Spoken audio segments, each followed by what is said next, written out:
Hi நண்பாஸ், எல்லாருக்கும் good morning and good evening. நீங்கள் பார்த்து கொண்டிருப்பது நண்பன் எக்ஸ்பிரஸ். நான் உங்கள் கோகுல் சக்தி. நம்ம லாஸ்ட் டைம் நம்ம வீடியோ போட்டிருந்தோம், அதுக்கு நல்லாவே ரெஸ்பான்ஸ் பண்ணிங்க. இது நான் செகண்ட் டைம் மோட்டோ வ்ளாகிங் பண்ணியிருக்குது. அதாவது நம்ம ஃபஸ்ட் டைம் பண்ணாத மிஸ்டேக்கெல்லாம் இதில் ஒரு சின்ன சின்ன மிஸ்டேக்ஸ் எல்லாம் நம்ம கரெக்ட் பண்ணியிருக்கோம். அது நம்ம அப்படியே போக போக நம்ம பேசலாம். நம்ம இப்போ பார்த்தீங்கன்னா ஃபஸ்ட் ஆர்டர் நம்ம எடுத்துருக்கிறோம். இங்கேருந்து பார்த்தீங்கன்னா இன்னும் 15 கிலோமீட்டர் நம்ம ட்ராவல் பண்ண போயிருக்கோம். இப்போ பாருங்களேன், நம்ம லாஸ்ட் டைம் பார்க்குறதுக்கும் இப்போ பார்க்குறதுக்கும் ரொம்பவே டிஃப்ரென்ஸ் இருக்குது. எல்லா ரோடுங்க எல்லாமே கொஞ்சம் நல்லாவே க்ளீன் பண்ணி தண்ணியெல்லாம் எடுத்து கொஞ்சம் நல்லா ட்ரைன் பண்ணிட்டாங்க. அதுவும் ரொம்பவே நல்ல விஷயம். இன்னொன்று பார்த்திங்கன்னா, இப்போ நிவாரண நிதிகள் அப்படின்னு சொல்லிட்டு இப்போ கொடுத்துன்னு இருக்காங்க. ஒரு 6000 ருபீஸ் எல்லாருக்குமே. அதுக்கு இப்போது நிறைய பக்கம் கூட்டங்கள் கூட அதிகமாக இருக்குது. அது நம்ம அடுத்தடுத்து நம்ம போகும்போது எங்கன்னா இந்த ரேஷன் கடையிலலாம் நம்ம நிறைய பார்க்கலாம். அந்த மாதிரி இடத்துலலாம் அதிகமான கூட்டங்கள் இருக்கும். இப்போ நீங்கள் எல்லாருமே சேஃபாக இருப்பீங்கன்னு நான் நம்புகிறேன். நம்ம திரும்பவும் இப்போ மோட்டோ வ்ளாகிங் நம்ம ஸ்டார்ட் பண்ணியிருக்கோம். வாங்க வீடியோக்குள்ளே போகலாம். அப்புறம் பார்த்திங்கன்னா, இந்த பக்கம்லாம் ஒரு 4 டேஸில் தண்ணியெல்லாம் எடுத்துட்டாங்க. ஆனால் இந்த வேளச்சேரி பள்ளிக்கரணை எல்லாம் அங்கே தண்ணி வடிகிறதுக்கே பார்த்தீங்கன்னா 5-6 நாள் ஆச்சு. ஆனால் மெயின் ரோட்லலாம் சீக்கிரம் தண்ணி எடுத்துட்டாங்க. ஆனால் உள்ளே தண்ணி அவ்வளோ எடுக்கல. அந்த வீடியோ கூட நீங்கள் எதாவது பார்க்கல, நான் கீழே டிஸ்கிரிப்ஷனில் லிங்க் கொடுத்துருப்பேன், போய் மறக்காமல் செக் பண்ணுங்கள். இப்போ பார்த்தீங்கன்னா நம்ம ஸ்ட்ரைட்டாக இப்போ நம்ம போய்க்கிறது எங்கே பார்த்தீங்கன்னா நங்கநல்லூர் தான் இப்போ நம்ம போயின்னு இருக்கிறோம். இங்கேருந்து பார்த்தீங்கன்னா ஒரு 15 கிலோமீட்டர் இருக்குது. நான் 15 கிலோமீட்டர் நம்ம ட்ராவல் பண்ணி தான் போய்க்கிறோம். இங்கே பாருங்களா, மாடு இஸ் கோயிங் சம்வேர். ஓகே அப்படின்னு சொல்லிட்டு நம்ம போயின்னு இருந்தோம். இன்னொரு நல்ல விஷயம்னு பார்த்தீங்கன்னா, இப்போ தான் அந்த 2 நாள் அதுக்கு ஆயிட்டு மேலே பார்த்தீங்கன்னா இப்போ தான் கொஞ்சம் மீண்டு வந்துங்கிறோம். ஆனால் இன்னொரு ப்ராப்ளம் என்னென்னு பார்த்தீங்கன்னா, சென்னை விட்டு வேறு உள்ள பகுதி வேறு டிஸ்ட்ரிக்டில் இப்போ ரெட் அலர்ட் விட்டுருக்காங்க. இங்கே ஃப்ளட் வராமல் சேர்த்து அந்த பக்கம் வந்திருக்கு. அதாவது 2015க்கு அப்புறம் அதுக்கு விட இன்னும் அதிகமாக இப்போ மழை இருக்குது அப்படின்னு சொல்கிறாங்க. ஆனால் மழை வருது, திரும்ப நம்ம அதுவை கடலில் கலக்க விட்டுறோம். நம்ம அது சேவும் பண்ண மாட்டேன்றோம். கவர்மெண்ட் பார்த்திங்கன்னா இதுக்கு 4000 கோடி ஒதுக்கி இருக்கிறோம். நம்ம ட்ரைனேஜ் சிஸ்டம்லாம் பண்ணியிருக்கோம்னு சொல்கிறாங்க. ஆனால் இங்கே பார்த்திங்கன்னா அதெல்லாம் கட்டி கூட எந்த ஒரு யூஸும் இல்லை. ஆனால் இவங்க ஃபுல்லாக கட்டவும் இல்லை. அந்த காசு என்ன ஆச்சுன்னு கூட யாருக்கும் தெரில. இவங்க நம்ம அதனால் நம்ம ஓட்டு நம்ம போடும்போது பார்த்து போடணும். இவங்க நல்லவங்களா கெட்டவங்களா, நம்ம நல்லது பண்ணுவாங்களா இல்லையான்னு சொல்லிட்டு நம்ம பார்த்து நம்ம ஓட் போடலான்னா நம்மளுக்கு இதே நிலைமை தான். அடுத்து வரும்போது நம்ம பார்த்து போடலாம். பார்த்திங்கன்னா நம்ம ஃபஸ்ட் ஆர்டர் முடிச்சிட்டோம். இப்போ பார்த்திங்கன்னா செகண்ட் ஆர்டருக்கு தான் இப்போ நம்ம போயிருக்கிறோம். இங்கே பார்த்திங்கன்னா இப்போது அதிகமான ஆர்டர்ஸ் எல்லாம் இப்போ குவிந்து கொண்டிருக்கின்றது. ஆனால் என்ன ஒரு பிரச்சனைன்னு பார்த்திங்கன்னா, எல்லாமே பிக்கப் லொக்கேஷன் லாங்கில் போட்டுறாங்க. அதனால் அது நம்ம எடுத்தால் கூட நம்ம பிக்கப்பு லாங்கு அது 2 சேர்த்தாவே நம்மளுக்கு வேஸ்ட்டாக போயிடுது. இது பார்த்திங்கன்னா ஒரு 5 கிலோமீட்டர் போட்டுக்கிறாங்க. இப்போ நம்ம இது 5 கிலோமீட்டர், ஏன்னா இங்கே பிக்கப்புக்கும் காசு கொடுக்க மாட்டாங்க, ஒன்றும் இல்லை. நம்ம சும்மா தான் பிக்கப்புக்கு போயிட்டு அப்புறம் அங்கேருந்து நம்ம ஸ்டார்ட் பண்ணுறது தான் இங்கே காசு அப்படின்னு சொல்லிட்டு இருக்கிறாங்க. சரி, என்ன பண்ணுறது, சரி போய் தான் ஆகணுன்றதுக்காக இது நம்ம போய் கொண்டிருக்கோம். அப்புறம் பார்த்திங்கன்னா இன்னும் இதுக்காக இந்த பேக்ரவுண்ட் நாய்ஸ் எல்லாம் கொஞ்சம் உங்களுக்கு கம்மியாலாம் கொஞ்சம், அதாவது ஃபஸ்ட்டு இந்த மாதிரி இல்லாமல் கொஞ்சம் கட் பண்ணி தான் கொஞ்சம் நான் உங்களுக்கு போட்டிருக்கிறேன். அதனால் உங்களுக்கு பேக்ரவுண்ட் நாய்ஸ் கூட கொஞ்சம் உங்களுக்கு கிளியராக வரதுக்கான வாய்ப்புகள் அதிகமாக இருக்குது. இங்கே பார்த்தீங்கன்னா இன்னும் இந்த மெட்ரோ போடுறான்ற பேரில் இன்னும் மெட்ரோ போட்டுனே இருக்கிறாங்க. இவங்க எப்போ தான் முடிப்பாங்கன்றது தெரில. அப்புறமா நான் உங்களுக்கு அப்பயே சொன்னேன், இந்த மாதிரி இந்த நிவாரண நிதி கொடுக்குறான்னு சொல்லிட்டு. இப்போ நான் உங்களுக்கு அதுதான் இப்போ காட்ட போகிறேன், எவ்வளோ கூட்டங்கள் இருக்குன்றது நீங்களே பாருங்கள். அதாவது இங்கே இவங்க ஃபஸ்ட்டு எப்படி தராங்கன்னு பார்த்தீங்கன்னா, ஃபஸ்ட்டு டோக்கன் கொடுப்பாங்க. அப்புறமா டோக்கன் வாங்கிறதுக்கு ஒரு நாள் ஃபுல்லாக நம்ம ஸ்பெண்ட் பண்ணோம். அப்புறம் திரும்ப டோக்கன்னு வாங்கிட்டு அவங்க சொல்கிற டேட்டுக்கு நம்ம செகண்ட் டைம் போகும்போது அங்கே நம்ம இன்னொவாட்டி நம்ம அதுக்காக இன்னொரு நாள் டைம் ஸ்பெண்ட் பண்ணி அப்புறம் திரும்ப அதை நம்ம வாங்கினோம். என்ன மாதிரி ஆட்கள்லாம் அப்பப்போ நம்ம வேலைக்கு போனால் தான் நம்மளுக்கு காசு, இல்லைனா நம்மளுக்கு எந்த ஒரு காசும் இல்லை. இங்கே பாருங்கள், இதுதான் கூட்டம். இங்கேருந்து பார்க்கறதுக்கு பாருங்களேன் எவ்வளோ பேர் இருக்கிறாங்கன்றது. நான் இது எதுக்கு சொல்கிறேன்னு பார்த்தீங்கன்னா, நம்மளும் போக வேண்டியது இருக்குது. ஆனால் சரி இவங்க ஃபஸ்ட்டு போயிட்டோம் அப்புறம் நம்ம வாங்கலாம் அப்படின்னு நினச்சா, இங்கேன்னு இல்லை, எல்லா பக்கம் ரேஷன் கடையில் இந்த மாதிரி ஜனங்க க்யூவாக பயங்கரமாக இருப்பாங்க. ஆனால் இவங்க இது கூட வந்து கரெக்டாக ஒரு ப்ராப்பராக மெயின்டனும் பண்ண மாட்டேன்றாங்க. ஏன்னா இது இங்கே பாருங்கள் எவ்வளோ பேர், எனக்கு தெரிஞ்சு இங்கே ஒரு 200லேருந்து 300 பேர் இருப்பாங்க. அவ்வளோ கூட்டமாக இருக்குது. இதில் நம்ம நின்று நம்ம போய் டோக்கன் வாங்குறதுக்குள்ளே ஒரு நாள் ஆகிடும் போல்.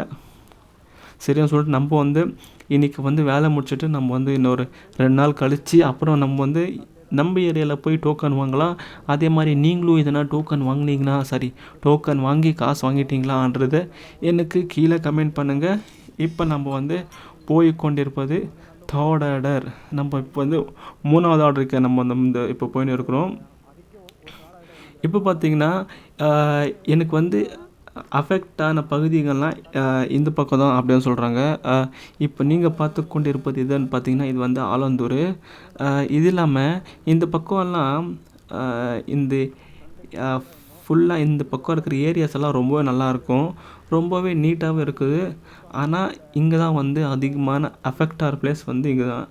எனக்கு தெரிஞ்சு ஒரு மாதிரியா இந்த டீசெண்டானது அதே மாதிரி கொஞ்சம் சைலண்ட்டான பிளேசஸ்னால் எனக்கு தெரிஞ்சு இந்த வேளச்சேரி, அப்புறமா இந்த பள்ளிக்கரணை, அப்புறமா இந்த போரூர் பக்கத்தில் இருக்கிற மூலிவாக்கம், மதனந்தபுரம், குன்றத்தூர், இந்த பக்கம்லாம் வந்து சூப்பராக இருக்கும் ஏரியாஸு. இது இல்லாமல் சைலண்ட்டாகவும் இருக்கும். ஆனால் அங்கே தான் தண்ணிங்க வந்து அதிகமாக வர பகுதிகள். சரிங்க, அதே மாதிரி உங்களுக்கெல்லாம் வந்து எங்கெல்லாம் அஃபெக்ட் ஆயிருக்குன்றதும் சொல்லுங்கள். எந்தெந்த இடத்துல, அதாவது எந்தெந்த பிளேஸில் வந்து தண்ணியெல்லாம் இப்போல்லாம் எடுத்துட்டாங்கன்றதும் எனக்கு சொல்லுங்கள். இப்போ பார்த்தீங்கன்னா நான் போகிற பிளேஸில் வந்து எல்லா பக்கம் தண்ணியெல்லாம் எடுத்தாச்சு.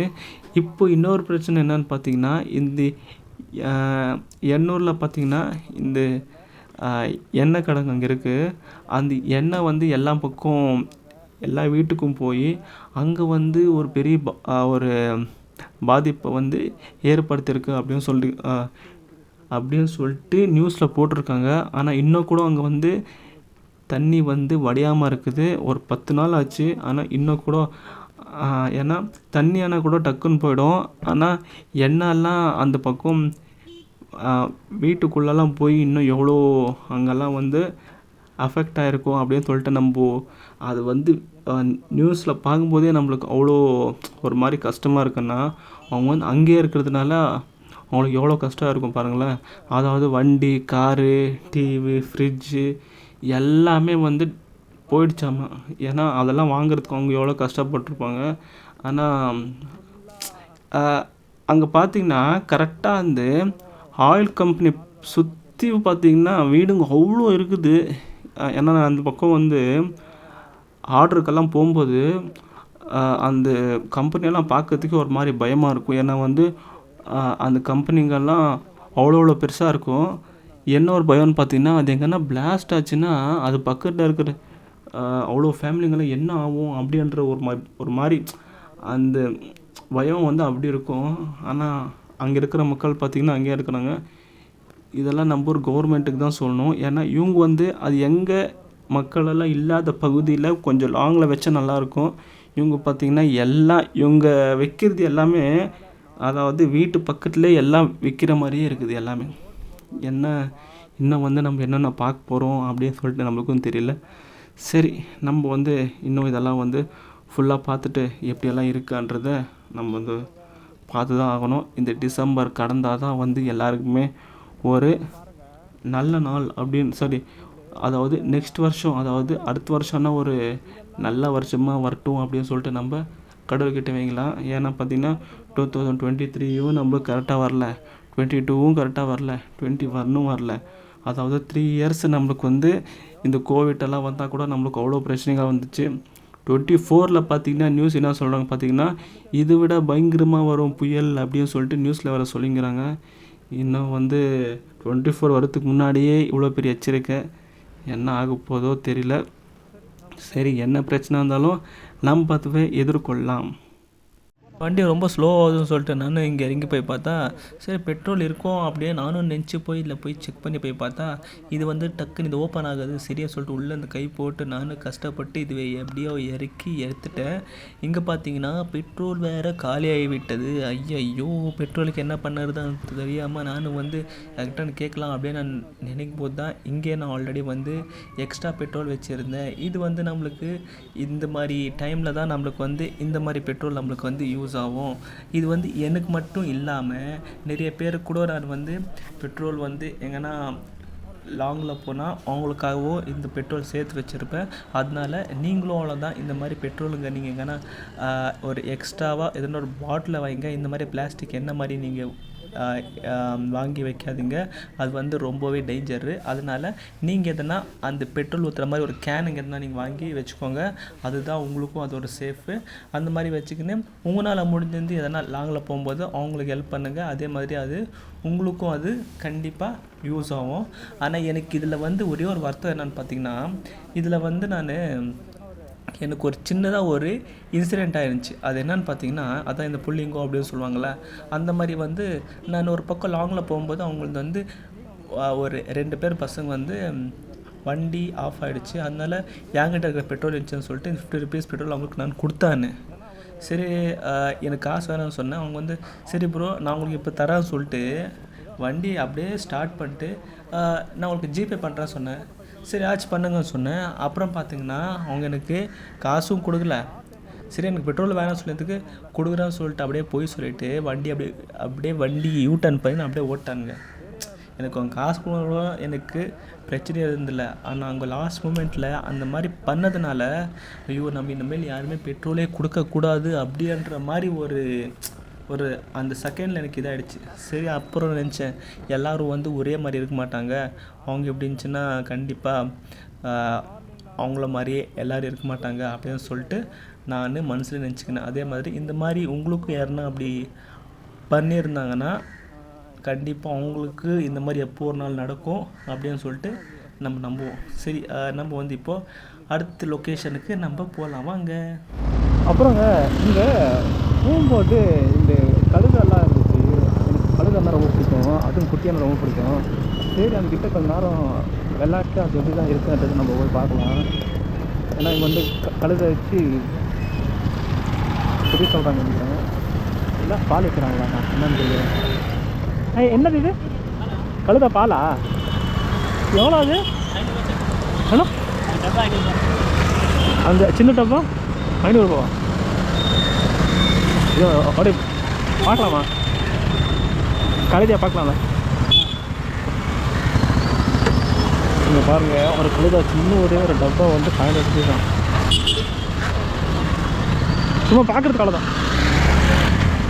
இது ஒரு சின்ன டப்பா வந்து 500 ரூபாய். எங்கள் கழுதை இதுக்கு வந்து வயசாகி விட்டது.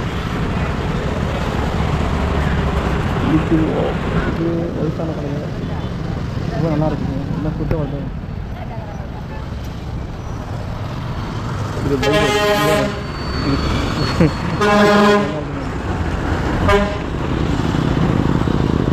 ஓ இது அம்மா வந்து ஏன்டா என் குழந்தை தொடுற சரி ஏன்டா என் குழந்தை தொடுறான்னு சொல்லிட்டு இந்த காட்டை வந்து சண்டை போடுறது.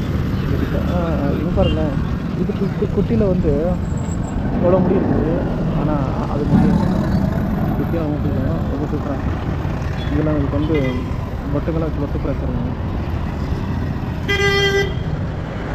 இன்னும் அப்படி பார்க்குறேன் ஒன்றும் பண்ண மாட்டாங்க. சூப்பராக இருக்காங்க. அப்படியே பார்க்கறதுக்கு ஆர்ட் மாதிரியாக இருக்குது. இதோட தோல்களோட சூப்பராக அப்படியே மெதுவாக இருக்குது. ஓ இந்த அம்மா கோவப்படுது கரெக்டாக ஒன்றும் வரணும் மாட்டேன். சூப்பராக இருக்குது அம்மாவும் குட்டி. இங்கே பாருங்கள் இதுக்கு வந்து சாப்பிட்றது கூட வச்சுக்கிறாங்க. இது நல்லாயிருக்கு. சரி நம்ம போகலாம். 500 ருபீஸ் கொடுத்து அந்த பால் குடிக்கணுமான்னு கேட்டால் இப்போ என்னால் குடிக்க முடியாது. ஏன்னா ரொம்ப விலை அதிகம். நம்ம வந்து கண்டிப்பாக ஒரு நாள் குடிக்கலாம். அங்கே ஒரு கழுதாடி பாருங்கள். இது வந்து அங்கே போய் பாருங்கள் பிளாக் கலரு. இது வந்து ப்ரௌன் கலரு. குட்டி எனக்கு ரொம்ப பிடிச்சிச்சு. ரொம்ப நல்லா இருக்குது குட்டி. சரி நம்ம போகலாம். இப்போ பார்த்தீங்கன்னா மழையே வரக்கூடாது அப்படின்னு போய் நினச்சி பார்த்தா டக்குன்னு பார்த்தீங்கன்னா மழை வரல, ஜோராக வரல, ஆனால் தூரம் வந்துங்குது. சரி நம்ம இதுக்கு வந்து லாஸ்ட் ஆர்டரு, நம்ம இதை முடிச்சுட்டு நம்ம வீட்டுக்கு ஜம்ப் ஆகிடலாம் அப்படின்னு பார்த்தீங்கன்னா இங்கே மழையும் ஜோரம் வரமாட்டேங்குது, அதே மாதிரி தூரியும் ஃபுல்லாக வரமாட்டேங்குது. ரெண்டும் கலந்து வந்துங்குது, ஸ்லோவாக வர வந்துங்குதா. இதில் நம்ம வேறு இந்த ஹெல்மெட் போட்டதுனால அதுக்கு மேலே விழுந்து ஒரு மாதிரி கலராக வர தெரியுது. கேமரா வேறு கீழே வேறு இறங்கி வரப்போகுது. இங்கே பார்த்தீங்கன்னா இந்த பிரிட்ஜுக்கு கீழே நம்ம இப்படியே டக்குன்னு கூட போயிடலாம். இங்கே பார்த்தீங்கன்னா போலீஸ்காரங்க வேறு இங்கே எப்பவுமே இருப்பாங்க. இப்படிந்து தாண்டி கூட நம்ம அந்த பக்கம் வந்துடலாம். ஆனால் இதுக்கு நம்ம சுற்றின்னு வரணும், அதாவது இங்கேருந்து யூ டர்ன் பண்ணிக்கின்னு அப்படி சுற்றின்னு வரணும். அதுக்குள்ளேயே அந்த பக்கமே ஃபுல்லாக டிராஃபிக் ஆகிடுது. இப்போ பார்த்தீங்கன்னா எல்லா பக்கம் டிராஃபிக் ஆகுதுன்றதுக்காக இப்போ என்ன பண்ணுறாங்க பார்த்தீங்கன்னா எல்லாமே சுற்ற விட்டுங்கிறாங்க. அதாவது இந்த நம்ம வந்து மேப்பை நம்பி தான் நம்ம ஆல்மோஸ்ட் நம்ம வந்து வண்டியை ஓட்டுறது. ஆனால் இப்போ என்ன ஆகுதுன்னு பார்த்தீங்கன்னா மேப்புக்கே வந்து கன்ஃபியூஷன் ஆகிடுது. ஃபஸ்ட்டு இங்கே தான் இருக்குது அப்படின்னு சொல்லிட்டு நம்ம இப்படி வந்தால் அங்கே பார்த்தா பேரிகேட் போட்டு க்ளோஸ் பண்ணி விட்டுறாங்க. அப்புறமா நம்ம பார்த்திங்கன்னா சுற்றி வந்து ஒரு கிலோமீட்டர் 2 கிலோமீட்டர் வேறு சுற்றி நம்ம வர வேண்டியது இருக்குது. அந்த சுற்றி வர்றது வந்து எங்களுக்கு இந்த கம்பெனியில் வந்து ஆட் பண்ண மாட்டாங்க, அது எங்களுக்கு வேஸ்ட் தான். இப்போ பார்த்திங்கன்னா இருட்டு வேறு ஆகிடுச்சு. இதை நம்ம சீக்கிரம் முடிச்சுட்டு நம்ம வீட்டுக்கு நம்ம ஓடி விடலாம். சரி, நம்ம வந்து ஃபஸ்ட் டைம் பண்ணியிருக்கிற வீடியோவை இது வந்து நம்ம செகண்ட் டைம் பண்ணியிருக்கிறேன். இது கண்டிப்பாக உங்களுக்கு பிடிக்கும்னு நினைக்கிறேன். அதனால் இந்த மாதிரியே நான் இன்னமும் கொஞ்சமாக சின்னதாக நான் கற்றுக்கின்னு இன்னும் நல்லா பண்ணுவேன். எல்லாருக்கும் பாய்.